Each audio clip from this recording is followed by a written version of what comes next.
अस्सलाम वालेकुम dear students. आज हम यूनिट नंबर 11 मैट्रिसेस का यूनिट है इस यूनिट को स्टार्ट करने लगे हैं और इसमें आज हम सबसे पहले इस यूनिट के अंदर जो बेसिक ऑपरेशन या टाइप्स यूज़ होनी है उनको पहले हम डिस्कस करेंगे, जिसमें सबसे पहले हमारे पास है मैट्रिक्स की डेफिनेशन है। मैट्रिक्स किस चीज़ को कहा जाता है, पहले आपको इसको अंडरस्टैंड करना है।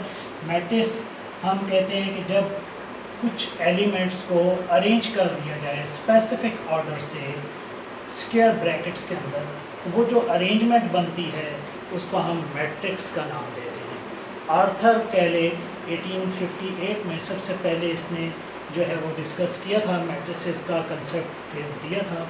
क्वेश्चंस को सॉल्व करने के लिए मैथमेटिकली नंबर्स को अरेंजमेंट से लिखा जाता है। जैसे सपोज़ मेरे पास अगर कुछ नंबर्स हों, उनको मैं स्क्वायर ब्रैकेट्स के अंदर अरेंज करके लिख देता हूँ। 2 है, 4 है, -3 है, 1 है।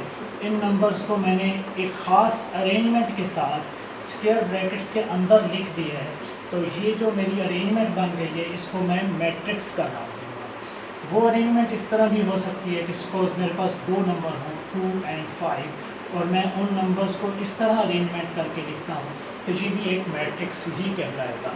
इसी तरह हमारे पास कुछ इस तरह के भी अरेंजमेंट हो सकती है कि सपोज़ मैं कुछ एलिमेंट्स को इस तरह लिखूँ 3 और -1। इस तरह से स्क्वायर ब्रैकेट्स के अंदर जो डिफरेंट एलिमेंट्स की अरेंजमेंट करके लिखी जाती है इसको हम मैट्रिक्स कहते हैं। और जब इनका प्लूरल जो वर्ड है वो मैट्रिसेस का वर्ड यूज़ किया जाता है। इस तरह की अरेंजमेंट के अंदर जब हम नंबर्स को लिखते हैं तो उसमें हमारे पास 2 तरह की सिचुएशंस आती हैं। पहली सिचुएशन जो हॉरिजॉन्टल साइज में लिखे हुए नंबर्स हैं, इनको हम रोज़ कहते हैं। ये जो 2 और 4 हैं ये एक रो के अंदर लिखे हुए हैं। -3 और 1 ये सेकंड रो के अंदर लिखे हुए हैं। इनको रोज़ कहा जाता है। हॉरिजॉन्टल अरेंजमेंट जो है मैट्रिसेस के अंदर उन्हें रोज़ का नाम दिया जाता है। जबकि जो वर्टिकल अरेंजमेंट है, जैसे ये वर्टिकल अरेंजमेंट है 2 और -3 वर्टिकली लिखे हुए हैं, 4 और 1 ये वर्टिकली लिखे हुए हैं, इनको हम कॉलम का नाम देते हैं। ये कॉलम से, ये कॉलम नंबर 1 है, इसको कॉलम नंबर 2 कहा जाएगा। इसी तरह अगर हम इनको देखें तो ये जो 2 और 5 हैं ये रो की फॉर्म में लिखे हुए हैं, तो ये इस हॉरिजॉन्टल अरेंजमेंट को हम रो कहते हैं। जबकि वर्टिकल अरेंजमेंट में देखें तो 2 और 5 ये वर्टिकली 2 कॉलम्स हैं इसकी। इसी तरह इस मैट्रिक्स के अंदर देखें तो इसकी 2 रोज़ हैं। ये फर्स्ट रो है, इसकी 3 एक हॉरिजॉन्टल अरेंजमेंट है, -3 -1 ये सेकंड अरेंजमेंट है, ये सेकंड रो कहलाएगी, इसको हम रो 1 कहेंगे और ये रो 2 कहा जाएगा। इसको कॉलम की फॉर्म में इसको देखें तो एक ही कॉलम है 3 और -1, सिर्फ एक कॉलम है इसका। तो इस तरह की जो अरेंजमेंट बनती है नंबर्स की, इनको मैट्रिक्स कहा जाता है। फिर सेकंड टॉपिक हमारा आ जाता है ऑर्डर ऑफ मैट्रिक्स। मैट्रिक्स का ऑर्डर जो है वो उसकी number of rows and number of columns को हम जब लिख देते हैं कि किसी भी मैट्रिक्स की, अगर ये बहुत इंपॉर्टेंट टॉपिक है ऑर्डर ऑफ मैट्रिक्स। मैट्रिक्स का ऑर्डर जो होता है वो मैट्रिक्स की अरेंजमेंट हमें डिस्क्राइब कर रहा होता है एक्चुअली। तो यहाँ अगर हम देखें तो इस मैट्रिक्स के अंदर 2 रोज़ हैं, जैसे कि मैंने अभी आपको बताया कि ये रो 1 है, ये रो 2 है। इसमें कॉलम भी 2 हैं, ये फर्स्ट कॉलम है, ये इसका सेकंड कॉलम है। तो इस तरह इसमें हम कह सकते हैं कि 2/2 ऑर्डर का मैट्रिक्स है ये, 2/2। इसमें ये आपने हमेशा याद रखना है कि नंबर ऑफ़ रोज़ हम पहले लिखेंगे और नंबर ऑफ़ कॉलम्स को हम हमेशा ऑर्डर बताते वक्त बाद में लिखा जाएगा। इस मैट्रिक्स का अगर हमें ऑर्डर लिखना हो तो इस मैट्रिक्स में अगर हम देखें तो रोज़ इसमें 1 रो है, जबकि इसमें कॉलम जो है वो वर्टिकली 2 है, ऊपर से नीचे की तरफ कॉलम देखे जाते हैं, वर्टिकल अरेंजमेंट 2 है। तो इस मैट्रिक्स का जो ऑर्डर होगा 1/2 होगा। इसी तरह इसकी अरेंजमेंट अगर हम देखें तो इसमें आप देख रहे हैं कि 2 रोज़ हैं, ये फर्स्ट रो है, ये सेकंड रो है। इसकी जो 2 रोज़ हैं, कॉलम्स इसमें 1 है, ऊपर से नीचे की तरफ जो अरेंजमेंट देखी जाती है इसको कॉलम कहते हैं। तो हम ये कहेंगे कि इस लास्ट मैट्रिक्स का जो ऑर्डर है हमारे पास वो 2/1 है। इसी मैट्रिक्स के ऑर्डर को लिखने का एक मेथड और भी है जिसको हम इस तरह लिखते हैं 2/2। 2, जैसे ये फर्स्ट मैट्रिक्स का ऑर्डर लिखा जाए तो 2/2, इस सेकंड मैट्रिक्स का ऑर्डर लिखा जाए तो 1/2, इस थर्ड मैट्रिक्स का ऑर्डर लिखा जाए तो 2/1। इस अरेंजमेंट से भी हम इसको लिख सकते हैं, या जस्ट मल्टीप्लाई का साइन लगाकर भी हम मैट्रिक्स के ऑर्डर को मेंशन कर सकते हैं। उसके बाद नेक्स्ट हमारे पास क्वेश्चन एक और टॉपिक आ गया है कि मैट्रिसेस की टाइप्स। बहुत सारी टाइप्स हैं, हम बारी बारी इन सारों को डिस्कस करते हैं कि यहाँ हमारे पास जो फर्स्ट टाइप है वो है स्क्वायर मैट्रिक्स। किसी भी मैट्रिक्स को हम स्क्वायर मैट्रिक्स तब कहेंगे जब उसके number of rows and number of columns equal होंगे। सपोज मैं यहाँ एक मैट्रिक्स लिखता हूँ जिसके अंदर जस्ट एक एलिमेंट है 5, तो अगर आप इसके रोज़ की तादाद देखें और कॉलम्स की तादाद देखें तो 1/1 का मैट्रिक्स है, 1/1 का मैट्रिक्स जो होगा वो स्क्वायर मैट्रिक्स होगा। इसी तरह अगर मैं ये एक मैट्रिक्स लिखता हूँ 3, -1, 0 एंड 2, ये भी इसमें 2 रोज़ हैं और कॉलम भी इसमें 2 हैं, 2/2 का मैट्रिक्स है, तो ये मैट्रिक्स भी स्क्वायर मैट्रिक्स कहलाएगा। इसी तरह मैं एक और एग्जांपल देता हूँ, ये बड़ी क्लासेस में आपके लिए यूज़ होगा, लेकिन अभी यहाँ फ़िलहाल ये अरेंजमेंट 3/3 का कॉलम मैट्रिक्स आपके अरेंजमेंट में नहीं आएगा। मैंने ये एक मैट्रिक्स लिखा है जिसमें 3 रोज़ हैं, फर्स्ट, सेकंड एंड थर्ड, 3 रोज़ हैं, first, second and third, 3 columns हैं, तो 3/3 का मैट्रिक्स है, इसको भी हम स्क्वायर मैट्रिक्स कहेंगे। हम इसको डिफाइन ऐसे कर सकते हैं, the square matrix is defined as in which the number of rows equal to number of columns. जिसमें नंबर ऑफ रोज और नंबर ऑफ कॉलम्स इक्वल हों वो मैट्रिक्स जो है वो स्क्वायर मैट्रिक्स कहलाता है। इसी तरह सेकंड हमारे पास मैट्रिक्स है टाइप्स ऑफ मैट्रिक्स में रेक्टेंगुलर मैट्रिक्स। रेक्टेंगुलर मैट्रिक्स में क्या है कि नंबर ऑफ रोज और नंबर ऑफ कॉलम्स इक्वल नहीं होते। सपोज मैं अगर किसी एक मैट्रिक्स को लिखता हूँ इस अरेंजमेंट के साथ, ये मैंने कुछ नंबर्स को लिखा है 3, -1, 6, 2, 0 एंड 1। अगर आप इसमें रोज़ को तलाश करें तो 2 रोज़ हैं इसमें। कॉलम्स को अगर देखें तो वर्टिकली 1, 2 एंड 3 कॉलम्स हैं। 2/3 का मैट्रिक्स है, ऑर्डर ऑफ द मैट्रिक्स 2/3 है, तो ऐसे मैट्रिक्स को हम रेक्टेंगुलर मैट्रिक्स कहेंगे क्योंकि इसमें रोज़ की तादाद और कॉलम की तादाद इक्वल नहीं है। हम डिफाइन इसको ऐसे कर सकते हैं रेक्टेंगुलर मैट्रिक्स को, a matrix in which number of rows and number of columns are unequal. जिसमें नंबर ऑफ रोज और नंबर ऑफ कॉलम्स अनइक्वल हों वो मैट्रिक्स जो है वो रेक्टेंगुलर। और वो अरेंजमेंट इस तरह की हो सकती है कि सपोज मैं एक एलिमेंट लिखता हूँ, ये मैट्रिक्स भी इसमें आप देखें रोज़, इसमें first row, second row, third row, ये 3 रोज़ हैं इसके अंदर। अगर आप कॉलम देखें तो इसमें 2 कॉलम हैं, यानी हम इसको ऐसे लिखेंगे 3/2 का मैट्रिक्स है ये। ऑर्डर इसका 3 है, रो इसकी 3 है, कॉलम इसके 2 हैं, 3/2 का मैट्रिक्स है, तो ये मैट्रिक्स भी रेक्टेंगुलर मैट्रिक्स कहलाता है। इसी तरह नेक्स्ट हमारे पास थर्ड टाइप है रो मैट्रिक्स। रो मैट्रिक्स हम उस मैट्रिक्स को कहते हैं जिसकी रो एक हो।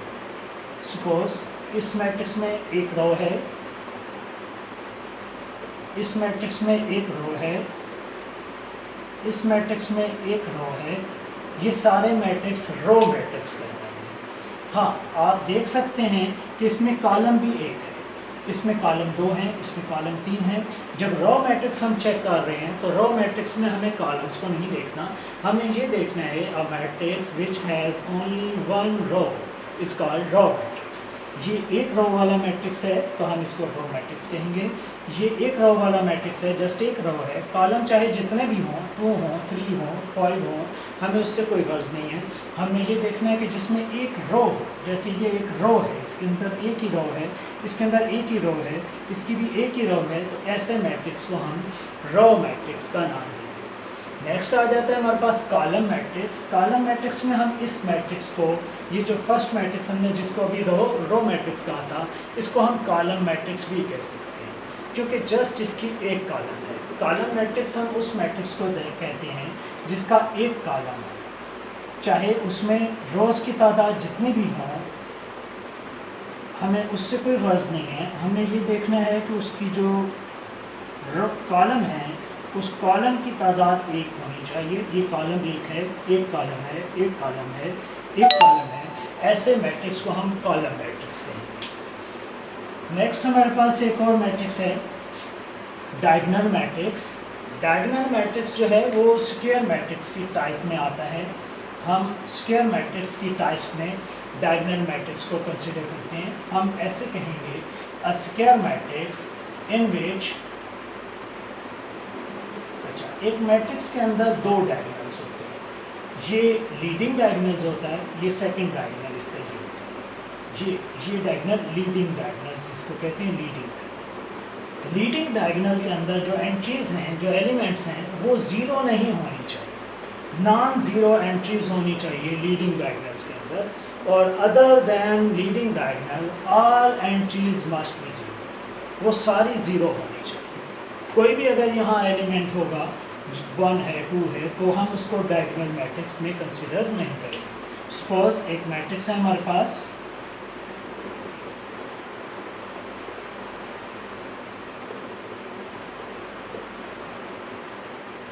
ये एक मैट्रिक्स है, इसमें तमाम entries other than leading diagonal must be zero. अगर आप यहाँ देख रहे हैं कि 1 लिखा हुआ है तो इसको आप डायगोनल मैट्रिक्स का नाम नहीं देंगे। ये जो लीडिंग डायगोनल है, इसमें जो एंट्रीज हैं वो नॉन ज़ीरो एंट्रीज होनी चाहिए, और ये जो एंट्रीज हैं other than diagonal leading diagonals, ये सारी एंट्रीज ज़ीरो होनी चाहिए। तब हम इस मैट्रिक्स को डायगोनल मैट्रिक्स का नाम देंगे। यहाँ हमारे पास अभी ये डायगोनल मैट्रिक्स बन गया। हाँ, एक पॉइंट जो नोट करने के लिए है कि ये जो लीडिंग डायगोनल के एलिमेंट्स हैं, इनमें से कुछ एलिमेंट ज़ीरो भी हो सकते हैं, लेकिन सारे एलिमेंट ज़ीरो नहीं होंगे। सपोज़ अगर हम इस एलिमेंट को ज़ीरो लिख देते हैं तो तब भी ये जो मैट्रिक्स होगा इसको हम डायगोनल मैट्रिक्स ही कंसिडर करेंगे। यहाँ भी ऐसे ही है कि 3 और 4 में से अगर दोनों में से एक एंट्री ज़ीरो हो जाती है तो तब भी इसको डायगोनल मैट्रिक्स में शुमार किया जाएगा। डायगोनल मैट्रिक्स को हम कुछ इस तरह डिफाइन करेंगे, it is a type of square matrix. ये स्क्वायर मैट्रिक्स की टाइप है in which entries in the leading diagonal must be not be zero and other entries must be zero. All other entries वो zero होनी चाहिए। और इसमें ये condition है कि अगर आपकी कोई एक एंट्री ज़ीरो हो जाती है तो उससे कोई फ़र्क नहीं पड़ेगा, डायगोनल की एंट्रीज़ में कम से कम एक एलिमेंट नॉन ज़ीरो ज़रूरी होना चाहिए। स्क्वायर मैट्रिक्स नेक्स्ट हमारा क्या आ जाता है, स्क्वायर। ये डायगोनल मैट्रिक्स की ही टाइप है, स्केलर मैट्रिक्स। स्केलर मैट्रिक्स भी एक्चुअली स्क्वायर मैट्रिक्स होता है, लेकिन ये डायगोनल मैट्रिक्स की तरह का ही एक मैट्रिक्स है जिसमें जो लीडिंग एंट्रीज हैं both entries must B same. अगर यहाँ 3 है तो यहाँ भी 3 ही होना चाहिए। तो अब हम इस मैट्रिक्स को डायगोनल मैट्रिक्स का नाम नहीं देंगे बल्कि स्केलर मैट्रिक्स का नाम देंगे। यहाँ 3 है, सपोज कोई और भी एलिमेंट हो सकता है, ज़रूरी नहीं 3 होना चाहिए। सपोज यहाँ 5 है, 5 है, 5 है, तो ये जो डायगोनल मैट्रिक्स के एंट्रीज़ हैं वो सारी इक्वल अगर एंट्रीज़ हैं तो फिर हम उसको डायगोनल मैट्रिक्स नहीं देंगे, नाम देंगे, बल्कि उसको एक नया नाम देंगे जिसका नाम होगा स्केलर मैट्रिक्स। नेक्स्ट है हमारे पास यूनिट मैट्रिक्स। यूनिट मैट्रिक्स भी इसी डायगोनल मैट्रिक्स में से ही फाइंड आउट किया जाता है, और इसमें क्या है कि जो ऑल एंट्रीज़ हैं वो 1 होनी चाहिए, यानी यूनिट होनी चाहिए। अब हम इस मैट्रिक्स को यूनिट मैट्रिक्स का नाम देंगे। ये स्केलर मैट्रिक्स है, मैं अगर ये सारी एंट्रीज़ को, इसके डायगोनल की सारी एंट्रीज़ को 1 1 1 लिख देता हूँ तो ये डायगोनल मैट्रिक्स अब जो है, स्केलर मैट्रिक्स अब जो है वो यूनिट मैट्रिक्स में कन्वर्ट हो गया। ये जो एक मैट्रिक्स है जिसमें सिंगल 1 एलिमेंट लिखा हुआ है, इसको भी हम यूनिट मैट्रिक्स ही कहेंगे। अलबत्ता इनकी डिफरेंट, ये 2x2 का यूनिट मैट्रिक्स है, 3x3 का यूनिट मैट्रिक्स है, 1x1 का यूनिट मैट्रिक्स है। Order of the matrix different हैं, लेकिन ये सारे मैट्रिक्स यूनिट मैट्रिक्स कहलाते हैं। और यूनिट मैट्रिक्स को हम जो है आई से रिप्रेजेंट करते हैं। इसके लिए जो हम लेटर यूज़ करते हैं आमतौर पर मैट्रिक्स की रिप्रेजेंटेशन के लिए, वो कैपिटल लेटर आई यूज़ किया जाता है। लास्ट है हमारे पास टाइप्स ऑफ मैट्रिसेस में, जिसमें क्या लिखा हुआ है, नल मैट्रिक्स। नल मैट्रिक्स हम उस मैट्रिक्स को कहेंगे जिसकी ऑल एंट्रीज ज़ीरो हो। सपोज ये नल मैट्रिक्स है, ये भी नल मैट्रिक्स है, ये भी एक नल मैट्रिक्स है, ये भी एक नल मैट्रिक्स है,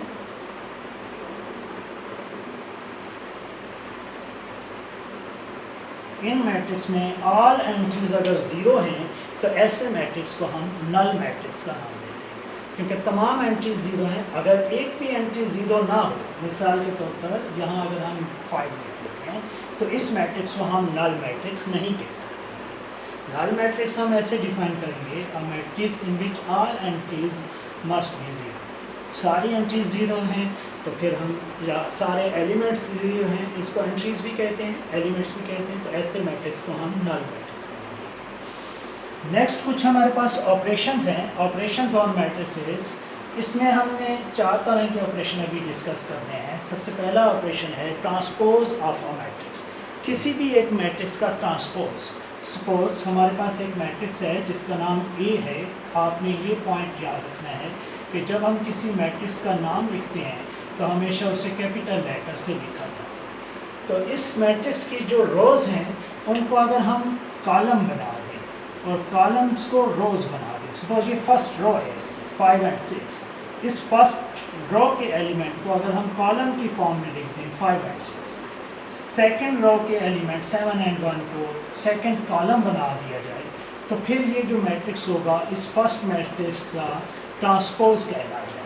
तो हम ये कहेंगे अगर ये मैट्रिक्स ए था तो ये मैट्रिक्स ए का ट्रांसपोज हो गया। ट्रांसपोज में हम रोज़ को कॉलम बना दिया करते हैं।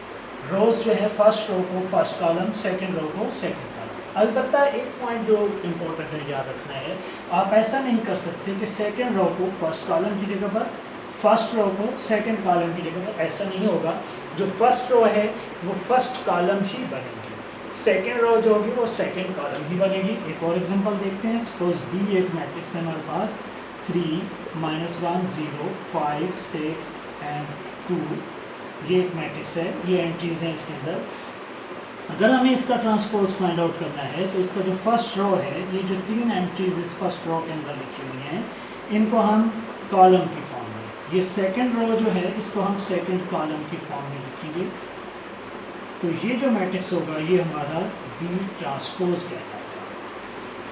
स्टूडेंट्स, आपको एक जो पॉइंट याद रखना है कि ये जो हम एंट्रीज लिखते हैं इनको इस तरह से अरेंजमेंट करना है कि एलिमेंट्स की जो अरेंजमेंट है उसमें आगे पीछे एंट्रीज नहीं होनी चाहिए। कुछ स्टूडेंट इस तरह की गलती करते हैं कि वो एंट्रीज को कुछ अरेंजमेंट बनाने की कोशिश करते हैं लेकिन वो अरेंजमेंट सही तरह नहीं बना पाते हैं, फिर वो जो मैट्रिक्स होगा वो मैट्रिक्स की अरेंजमेंट ख़राब हो जाएगी। आपको ये ख्याल रखना है कि वो जो एंट्रीज आप सेकंड रो में एंटर कर रहे हैं वो हर एंट्री वो पहले वाली एंट्री के बिल्कुल नीचे आनी चाहिए। अरेंजमेंट जो है वो हम पहले ही डिस्कस कर चुके हैं कि मैट्रिक्स में सबसे ज़रूरी जो है वो अरेंजमेंट है। नंबर्स को अरेंजमेंट की फॉर्म में लिखना ज़रूरी है और स्पेसिफिक ऑर्डर में लिखना ज़रूरी है। अभी हम नेक्स्ट आगे डिस्कस करेंगे ऑर्डर ऑफ जो है वो स्पेसिफिक ऑर्डर क्यों ज़रूरी है। इक्वल नेक्स्ट हमारा टॉपिक है ट्रांसपोज के बाद इक्वलिटी ऑफ द मैट्रिसेस। दो मैट्रिसेस उस वक्त इक्वल हो सकते हैं। सपोज ये एक मैट्रिक्स ए है 5 3 2 एंड -1 और ये एक और मैट्रिक्स है बी है। सपोज इसके अंदर जो एंट्रीज हैं कुछ इस तरह लिखी हुई हैं। सपोज 3 + 2 5 - 2 4 7 - 5 -3 + 2, ये कुछ एंट्रीज मैंने इस तरह लिखी हैं। अगर हम इस मैट्रिक्स को देखें और इसको सॉल्व करें हम, तो ये सेकंड मैट्रिक्स में हमारी जो फर्स्ट एंट्री बनेगी वो 5 होगी। 5 - 2 करें तो सेकंड एंट्री 3 आएगी। 7 - 5 करें तो 2 आएगा हमारा रिज़ल्ट। -3 + 2 करें तो -1 रिज़ल्ट आएगा। तो अगर हम इन दोनों मैट्रिक्स को कंपेयर करें तो दोनों मैट्रिक्स के ऑर्डर भी सेम है। फर्स्ट मैट्रिक्स ऑर्डर 2 × 2, ये जो सेकंड मैट्रिक्स गिवन है इसका भी ऑर्डर 2/2। सबसे पहले आपको इक्वलिटी चेक करने के लिए दोनों मैट्रिक्स का ऑर्डर चेक करना होता है। ऑर्डर अगर दोनों मैट्रिक्स का सेम हो उसके बाद आपको ये देखना होता है कि ऑल एंट्री कोरस्पॉन्डिंग एंट्रीज, यहाँ बहुत ज़रूरी है कि कोरस्पॉन्डिंग एंट्रीज इक्वल होनी चाहिए। फर्स्ट एंट्री 5 है, इसकी भी फर्स्ट एंट्री 5 होनी चाहिए। सेकंड एंट्री 3 है, इसकी भी सेकंड एंट्री 3 है। थर्ड एंट्री 2 है, इसकी थर्ड एंट्री 2 होनी चाहिए। फोर्थ एंट्री -1 है, इसकी फोर्थ एंट्री -1 होनी चाहिए। अगर सपोज हम ऐसा करते हैं कि किसी मैट्रिक्स में कुछ एलिमेंट तो सेम है, -1 भी है, 2 भी है, 5 भी है, 3 भी है, लेकिन कोरस्पॉन्डिंग्स उनकी इक्वल नहीं है, तो ऐसे मैट्रिसेस को हम इक्वल मैट्रिक्स नहीं कह सकते। इक्वल मैट्रिसेस तब होंगे जब उनके ऑर्डर भी सेम होंगे और ऑर्डर के सेम होने के साथ साथ कोरस्पॉन्डिंग एंट्रीज का सेम होना ज़रूरी है, तो तब हम उन दोनों मैट्रिसेस को इक्वलेंट मैट्रिक्स या इक्वल मैट्रिक्स कह सकते हैं। नेक्स्ट है हमारे पास operation addition of matrices. Addition of matrices, जब हम दो मैट्रिसेस को ऐड कर रहे होते हैं तो उसमें जो सबसे पहला काम, पहला स्टेप ज़रूरी है वो ये है कि दोनों मैट्रिक्स का ऑर्डर सेम होना ज़रूरी है। सपोज मैंने यहाँ एक मैट्रिक्स ए लिखा है, ये मेरे पास एक और सेकंड मैट्रिक्स है बी,